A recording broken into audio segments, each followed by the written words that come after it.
Italy के एक famous painter Gionee ब्रोगलिन ने 1985 में एक पेंटिंग बनाई जो देखते ही देखते इतनी मशहूर हो गई कि इस पेंटिंग की 50,000 कॉपीज़ बनाई गई और इन कॉपीज़ को लोग अपने घरों में लगाने लगे। इस पेंटिंग का नाम था द क्राइंग बॉय। लेकिन इसके बाद जो हुआ उसके बारे में किसी ने अपने सपने में भी नहीं सोचा था। जिन लोगों ने भी इस पेंटिंग को खरीद कर अपने घरों की दीवारों पर लगाया उनकी ज़िंदगी तबाह हो गई। एक फायर फाइटर ने यह तक बताया कि वो तकरीबन 15 घरों में आग लगने के बाद अपनी टीम के साथ उस आग को बुझाने पहुंचा, लेकिन वह जिस भी घर में आग बुझाने जाते वहां द क्राइंग बॉय पेंटिंग मिला करती। उसका कहना था कि घर का सारा सामान जल चुका होता था मगर यह पेंटिंग हर हाल में सही सलामत मिला करती, जिसके बाद से लोग इस पेंटिंग को शापित मानने लगे और लोगों ने इस पेंटिंग को अपने घरों में रखना तक बंद कर दिया, क्योंकि वे अब तक ये बात समझ चुके थे कि उन हादसों की जिम्मेदार यही शापित पेंटिंग है। जिसके बाद लोगों ने हैलोवीन फेस्टिवल की एक शाम इस पेंटिंग की सारी कॉपीज़ को इकट्ठा किया और उन्हें जला दिया, जिसके बाद से इस पेंटिंग की वजह से होने वाले हादसों में भी आश्चर्यजनक रूप से कमी आ गई, जो अपने आप में आज भी एक हैरान कर देने वाली बात है। इस वीडियो में बताई गई सारी घटनाएं पूरी तरह से वास्तविक हैं, उनका किसी भी तरह की कल्पना से कोई लेना देना नहीं है। मिस्ट्री बैंक के एक नए वीडियो में आपका फिर से स्वागत है। नालेबा, इस शब्द में एक खौफनाक और सच्ची कहानी छुपी हुई है।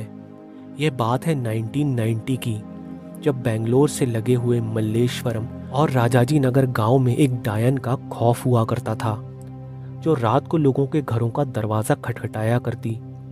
वो डायन लोगों के परिचित सदस्यों की आवाज़ में ही उन्हें पुकारा करती और दरवाज़ा खोलने को कहती। जो कोई भी उसकी आवाज़ को सुनकर दरवाज़ा खोल देता उसके 24 घंटों के अंदर उस शख्स की मौत हो जाया करती। इस सिलसिले के चलते गांव के लोग अंधेरा होते ही अपने अपने घरों में कैद हो जाया करते थे और कोई भी बाहर नहीं निकलता, जिसके बाद से लोगों ने अपने घरों के बाहर नालेबा लिखना शुरू कर दिया, जिसका मतलब होता है कल आना। और अजीब बात यह थी कि ऐसा करने से गांव के लोगों के मरने का सिलसिला भी थम गया। इस घटना पर एक बॉलीवुड मूवी भी बन चुकी है जिसका नाम था स्त्री, जो पूरी तरह से इसी घटना पर बेस्ड थी, लेकिन जगह का नाम बदलकर चंदेरी कर दिया गया था। इतना ही नहीं, इस घटना के चलते कर्नाटक में आज भी हर साल 1 अप्रैल को नालेबा डे के रूप में मनाया जाता है। इस शख्स का नाम है गौरव तिवारी, जो इंडियन पैरानॉर्मल सोसाइटी का सीईओ और फाउंडर था। ये शख्स तरह तरह की खौफनाक जगहों पर जाता और वहां जाकर अपने इलेक्ट्रॉनिक गैजेट्स की मदद से वहां मौजूद आत्माओं से बात भी किया करता, कभी किसी सुनसान हवेली में, कभी किसी खंडहर में, तो कभी कब्रिस्तान में। इस शख्स का ऐसा मानना था कि आत्माओं से डरने की ज़रूरत नहीं है, जैसे हम हैं ये भी वैसे ही होती हैं। लेकिन एक दिन अचानक उसने अपनी वाइफ से कहा कि कोई नेगेटिव एनर्जी उस पर काबू करने की कोशिश कर रही है और वो उसे अपने साथ ले जाना चाहती है। जिसके बाद 7 जुलाई 2016 के दिन अपने लैपटॉप पर मेल चेक करने के बाद वो अचानक उठकर बाथरूम जाता है और कुछ देर बाद बाथरूम में उसके गिरने की आवाज़ आती है। जब गौरव के पिता और पत्नी उसे देखने बाथरूम जाते हैं तो गौरव उन्हें बाथरूम के फ्लोर पर बेसुध पड़ा मिलता है, जिसके कुछ देर बाद उसकी मौत हो जाती है। आत्माओं को ढूंढना उसका शौक था और अनजान पहेलियों को सुलझाना उसका पेशा, लेकिन किसी को ये बात नहीं पता थी कि एक दिन इस शख्स की मौत भी एक पहेली बनकर रह जाएगी। ये आइलैंड मौत के आइलैंड के नाम से फेमस है, जिसका नाम है पोवेगलिया। जितना डरावना इस आइलैंड का नाम है, इस आइलैंड का इतिहास उससे भी ज़्यादा भयानक है। सालों पहले जब इटली में प्लेग नाम की भयंकर महामारी फैली, उस दौरान जो लोग मरने की कगार पर थे या मरने वाले थे, उन्हें इस आइलैंड पर क्वारंटाइन करके रखा जाता। लेकिन एक समय ऐसा आया कि इस आइलैंड पर रोगियों की तादाद इतनी ज़्यादा बढ़ गई कि जिन लोगों के ठीक होने की कोई संभावना नहीं थी, उन्हें इस आइलैंड पर जिंदा ही जला दिया गया, जिनकी संख्या तकरीबन 1,60,000 के आसपास थी। साथ ही उस बीमारी से जिसकी भी मौत हुई उनकी लाशों को भी इसी टापू पर लाकर दफन कर दिया गया, जिसके बाद से उन लोगों की आत्माएं आज भी यहाँ भटकती रहती हैं। इसके बाद से ही यह आइलैंड हॉन्टेड माना जाने लगा और 1922 में इस आइलैंड पर एक मेंटल हॉस्पिटल भी बनाया गया। लेकिन इसके बाद इस हॉस्पिटल के स्टाफ और डॉक्टर्स की रहस्यमय परिस्थितियों में मौत होने लगी। साथ ही इस हॉस्पिटल के डॉक्टर्स से लेकर नर्सों और मरीजों तक को यहाँ कई अजीब साए दिखने लगे, जिसके बाद इस हॉस्पिटल को बंद कर दिया गया। इन घटनाओं को देखते हुए सरकार ने भी इस आइलैंड पर जाने से रोक लगाकर रखी हुई है। आज कोई मछुआरा तक इस आइलैंड के आसपास मछली पकड़ने भी नहीं जाता, क्योंकि उनके जाल में मछलियों की जगह मरे हुए इंसानों की हड्डियां फंस जाया करती हैं। कोडेक्स गीगास ये वो रहस्यमयी किताब है जिसे डेविल्स बाइबल भी कहा जाता है, जिसका मतलब होता है शैतान की किताब। ऐसा माना जाता है कि ये किताब खुद शैतान ने लिखी थी।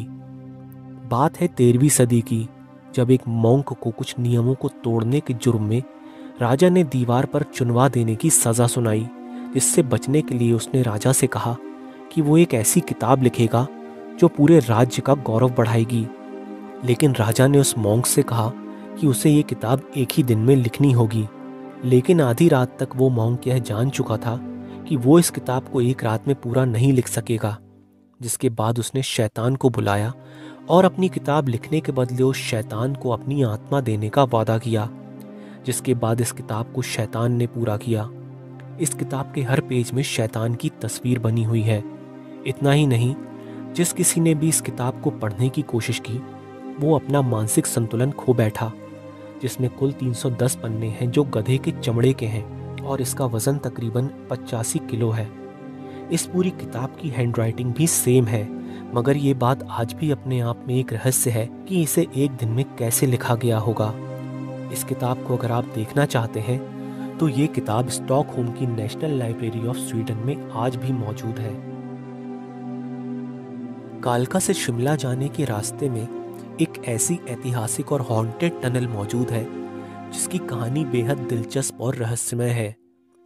बात है 19वीं सदी की, जब ब्रिटिश हुकूमत के दौरान कर्नल बड़ोग को इस सुरंग को बनाने का काम सौंपा गया, जिसके बाद कर्नल बड़ोग ने सुरंग के दोनों छोरों पर मार्क लगाने के बाद दोनों तरफ से खुदाई का काम चालू किया। उनके हिसाब से उन दोनों छोरों को बीचों बीच आकर एक दूसरे से मिलना था, लेकिन अलाइनमेंट में गड़बड़ी हो जाने की वजह से ऐसा नहीं हो सका, जिस वजह से ब्रिटिश सरकार ने कर्नल बड़ोग पर 1 रुपये का जुर्माना लगा दिया और उन्हें नौकरी से बर्खास्त कर दिया। इस बात से कर्नल को इतना सदमा लगा कि उन्होंने इसी सुरंग के पास अपनी जान दे दी।